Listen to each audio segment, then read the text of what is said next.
Did you know that approximately 10% of Latvian territory is peatland and 5% is wetland mires, bogs or fens?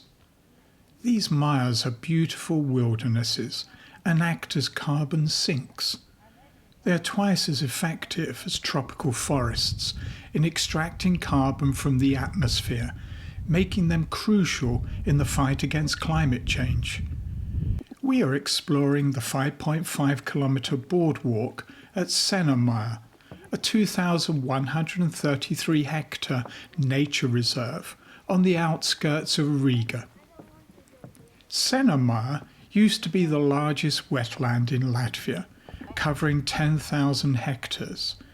However, in Soviet times, much of that area was drained and peat was extracted as fuel bricks, or agricultural fields were established in place of the bog.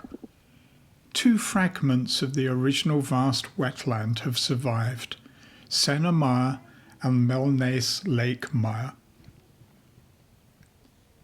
Cena Mire started to develop about 6,000 years ago with an accumulation of peat sediment. About 4,500 years ago, raised bog vegetation began to dominate in the mire, and the peat layer, which grows 1 millimetre a year, is now about 5 metres in depth. You can see the raised dome of the bog. That's why it's called a raised bog. It is nutrient poor and acidic, a limited habitat for some flora. The bog gets its nutrients from the air, thus it is a massive carbon sink. As you might expect in a wetland bog, ponds and lakes are all around.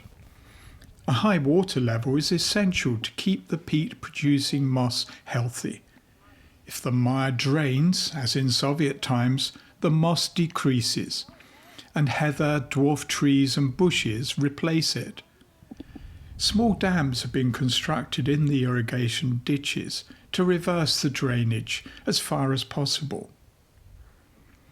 On the small islands and shore of Skaits Lake in the mire, many small pine and birch trees are dying while the water table rises and the mire slowly recovers its health. That is natural in a well-managed wetland bog.